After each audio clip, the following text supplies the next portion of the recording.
नमस्कार। आज का हमारा टॉपिक है प्रतिरक्षा तंत्र, जिसे इंग्लिश में इम्यून सिस्टम कहते हैं। हिंदी में नाम से स्पष्ट है, प्रतिरक्षा यानी किसी के प्रति रक्षा करना। तो मैं सरल भाषा में समझा रही हूँ कि हम चारों ओर से प्रतिदिन लाखों करोड़ों जीवाणु वायरस से घिरे हुए होते हैं, लेकिन फिर भी हम रोगी नहीं होते हैं, क्योंकि हमारी बॉडी में इन सभी जीवाणुओं से, वायरस से लड़ने के लिए एक सिस्टम पाया जाता है। इस सिस्टम को प्रतिरक्षा तंत्र कहते हैं या इम्यून सिस्टम कहते हैं। तो इम्यून सिस्टम वह सिस्टम है जो हमें विभिन्न प्रकार के जीवाणु वायरस से लड़ने के लिए हमें योग्य बनाता है। जो ये जीवाणु वायरस या माइक्रोप्लाज्मा जो भी है, इन्हें पैथोजन कहते हैं। इंग्लिश में प्रतिरक्षा को इम्यूनिटी कहते हैं। इम्यूनिटी जो शब्द है वो एक लैटिन वर्ड है, जो कि लैटिन वर्ड इम्यूनस से लिया गया है। इसका मतलब होता है फ्री करना या स्वतंत्र करना। जैसे कि नाम से स्पष्ट है कि जो हमारी बॉडी है वो, उसमें जो सिस्टम है वो हमें इन पैथोजन वायरस या जीवाणु से लड़ने के लिए योग्य बनाता है। इसीलिए इसे इम्यूनिटी नाम दिया गया है। किसी की इम्यूनिटी कम होती है, किसी की ज्यादा होती है। जिसकी इम्यूनिटी कम होती है वो जल्दी से बीमार हो जाता है, और जिसकी इम्यूनिटी ज्यादा होती है वो जल्दी से बीमार नहीं होता है। यहाँ मैं स्पष्ट कर दूं कि जो रोगाणु होते हैं, यानी रोग धन अणु, यानी ऐसे सूक्ष्म जीव जो रोग उत्पन्न करते हैं, उन्हें रोगाणु कहते हैं। इंग्लिश में पैथोजन कहते हैं, जो कि एक वायरस से भी होता है। वायरस भी हो सकता है या जीवाणु भी हो सकता है।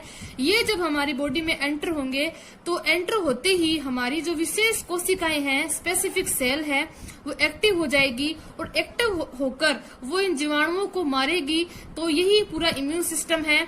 जो भी चीज हमारे शरीर में बाहर से प्रवेश करती है और हमारे इम्यून सिस्टम को जागृत कर देती है, तो उसे एंटीजन कहते हैं। चाहे वो वायरस हो, जीवाणु हो, ये सभी एंटीजन की श्रेणी में आते हैं। तो वो एक हर चीज जो बाहर से प्रवेश कर रही है उसे एंटीजन कहते हैं। लेकिन किसी चीज के एंटीजन होने के लिए उसका जो वेट है वो 6000 डाल्टन होना चाहिए।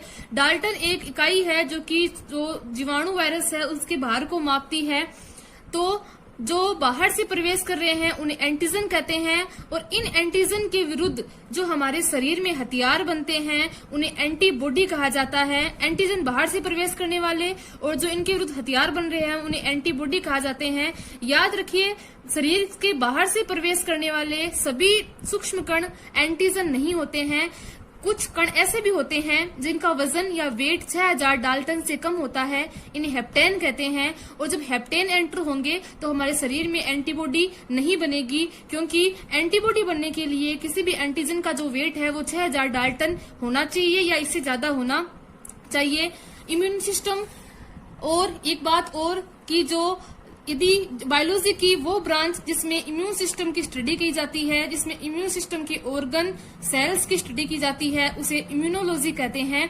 और एमिल वोन बेरिंग है जिन्होंने सबसे पहले इम्यूनोलॉजी को एक्सप्लेन किया था, जिसके कारण इन्हें इम्यूनोलॉजी का जनक या फादर कहा जाता है, एमिल वोन बेरिंग को। अब मैं इम्यूनिटी की टाइप बता रही हूँ। जो इम्यूनिटी है यानी प्रतिरक्षा है, वो मुख्य रूप से 2 प्रकार की होती है। पहली है इनेट और जन्मजात, जिसे नेचुरल भी कहा जाता है, और दूसरी है एक्वायर्ड इम्यूनिटी, जिसे स्पेसिफिक या उपार्जित भी कहा जाता है। इनेट इम्यूनिटी वो होती है जो हमें बचपन से ही या जन्म से ही मिली हुई होती है, या जो हमें अपने माता से प्राप्त होती है। जैसे जन्म से ही ये स्किन क्या करती है भाई, जो हमारे आसपास जो बैक्टीरिया या पैथोजन पाए जाते हैं उनके प्रति एक बैरियर का काम करती है। स्किन के कारण हमारे शरीर में बैक्टीरिया वायरस प्रवेश नहीं कर पाते। और आपको पता है स्किन हमें जन्मजात ही होती है, तो ये इनेट इम्यूनिटी का हिस्सा है। इसी प्रकार म्यूकस, जिसे हिंदी में श्लेष्मा कहा जाता है, हमारे नाक में उपस्थित होता है, जो कि जीवाणुओं को या वायरस को हमारे नाक में ही चिपकाकर रोक लेता है, उसे फेफड़ों में जाने से रोकता है। ये भी एक इनेट या जन्मजात इम्यूनिटी का एग्जाम्पल है। सीलिया यानी बाल, जो कि नाक में उपस्थित होते हैं। पीएच अमाशय है, अमाशय या स्टमक होता है, उसमें आपको पता है कि HCl यानी हाइड्रोक्लोरिक अम्ल स्रावित होता है। जब भी हम भोजन करते हैं तो भोजन जब अमाशय में प्रवेश करता है तो हाइड्रोक्लोरिक अम्ल HCl निकलता है। इस HCl का जो पीएच है वो बहुत ज्यादा लो होता है, 1.2 के करीब। ये पीएच ऐसे जीवाणु जो भोजन के साथ हमारे मुंह में प्रवेश कर रहे हैं उनको मार देता है।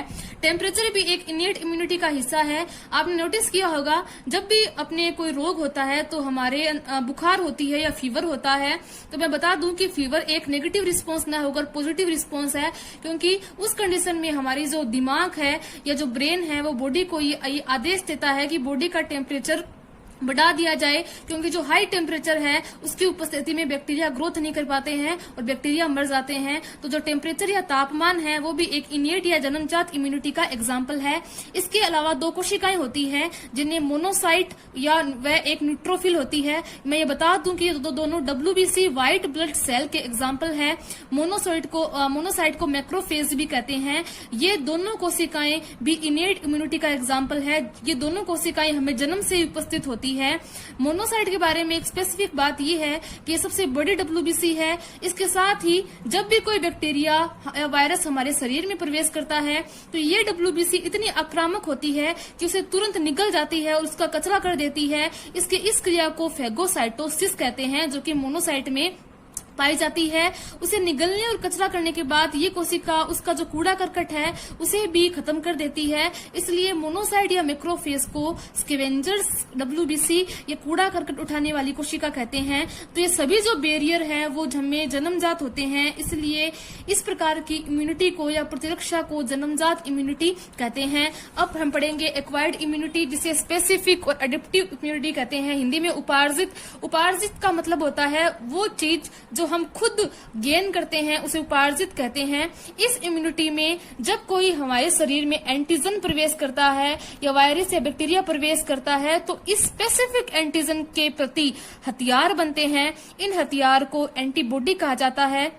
एंटीबॉडी एंटीजन को किल करती है। याद रखिए, किसी स्पेसिफिक एंटीजन के प्रति या जीवाणु या वायरस के प्रति हमारे शरीर में अलग अलग हथियार बनेंगे, एक ही हथियार या एक टाइप की एंटीबॉडी नहीं बनेगी। तो उपार्जित जो इम्यूनिटी है उसमें स्पेसिफिक एंटीजन के प्रति स्पेसिफिक एंटीबॉडी बनती है और हम अलग अलग एंटीजन या नया एंटीजन है उसके प्रति नई एंटीबॉडी हमारा शरीर खुद बनाता है, इसलिए इस इम्यूनिटी को बोल देते हैं उपार्जित इम्यूनिटी। अब एक्वायर्ड इम्यूनिटी की भी टाइप है जो दो प्रकार की होती है, CMI और AMI। CMI की फुल फॉर्म होती है सेल मीडिएटेड इम्यूनिटी, यानी इस प्रकार की इम्यूनिटी में सेल्स भाग लेती है, इम्यून सिस्टम की सेल्स भाग लेती है। और एक होती है AMI जिसे एंटीबॉडी मीडिएटेड इम्यूनिटी कहते हैं, यानी इस प्रकार की इम्यूनिटी में नाम से स्पष्ट है एंटीबॉडी बनती है। समझाने पर आपको समझ में आ जाएगा।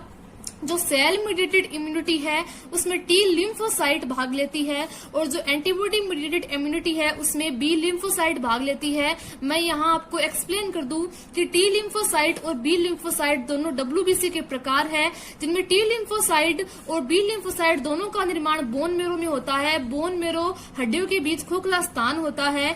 T लिम्फोसाइट में T का मतलब है थाइमस, क्योंकि बोन मेरो में बनने के बाद ये जो WBC है वो थाइमस ग्रंथि में चली जाती है और थाइमस ग्रंथि में इसको प्रशिक्षित किया जाता है कि कैसे इसको बैक्टीरिया या वायरस से लड़ना है। बी लिम्फोसाइट में बी का मतलब बोन मेरो नहीं होता है, इसमें इसका मतलब है ब्रूसा फेब्रेसियस, जो कि इसकी जो डिस्कवरी है वो पक्षियों में एक ब्रूसा फेब्रेसियस नाम की संरचना है उससे हुई थी, इसलिए इसका नाम बी लिम्फोसाइट रखा गया है। ये दोनों WBC है। अब मैं यहाँ CMI को एक्सप्लेन करने जा रही हूँ। CMI का मतलब होता है सेल मीडिएटेड इम्यूनिटी। तो होता क्या है, मान लो ये कोई बैक्टीरिया है, इसने हमारी बॉडी में एंटर हो गया है, ये हमारी बॉडी में एंटर हो गया है। बॉडी में एंटर होने के बाद सबसे पहले जो इसके पहले जो सामने जो कोशिका आती है उसे T हेल्पर सेल कहते हैं। T helper cell T lymphocyte का टाइप है। ये सेल इसके पास आकर इसका एनालिसिस करती है कि किस प्रकार की चीज हमारी बॉडी में एंटर हुई है और उसकी स्ट्रक्चर कैसी है और ये कितनी ज्यादा हमारी बॉडी के लिए घातक हो सकती है। मैं बता दूं, T हेल्पर सेल के पास इसकी सतह पर रिसेप्टर होते हैं। ये बैक्टीरिया रिसेप्टर से क्रिया करते हैं।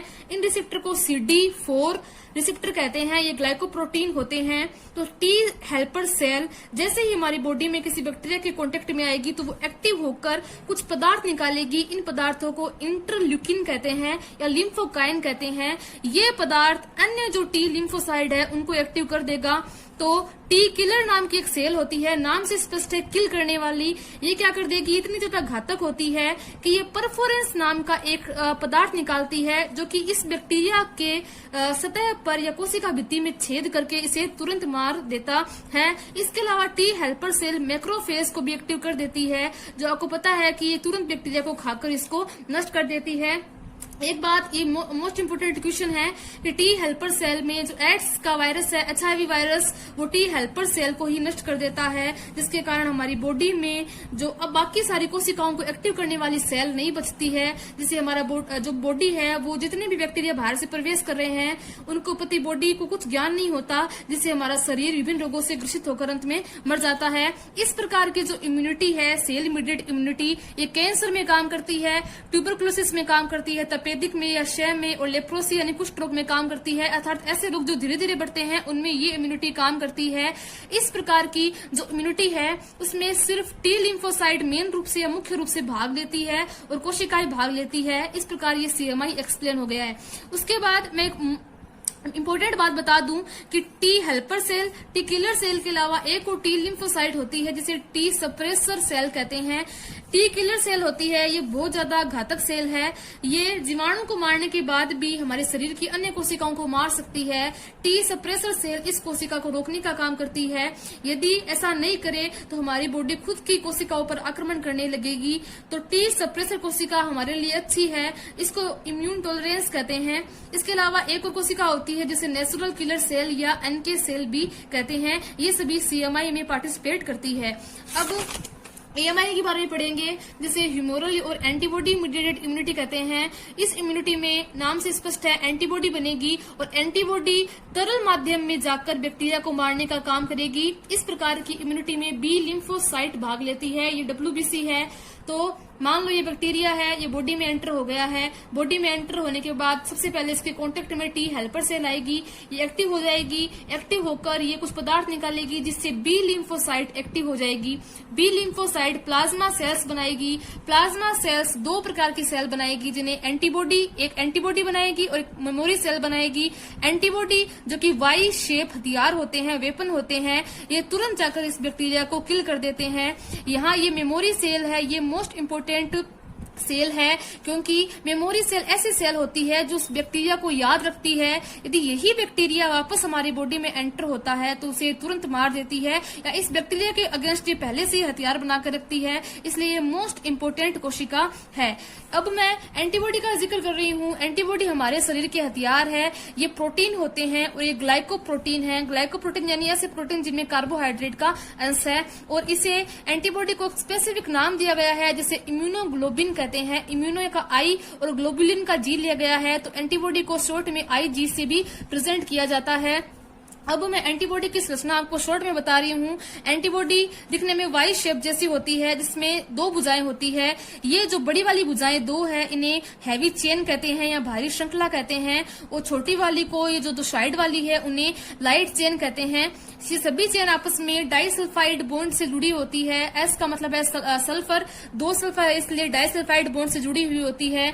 भारी श्रृंखला का जो नीचे वाला पार्ट है ये हिलता नहीं है, इसे कांस्टेंट फ्रेगमेंट या कांस्टेंट रीजन कहा जाता है। इसे हिंस पार्ट भी कहा जाता है।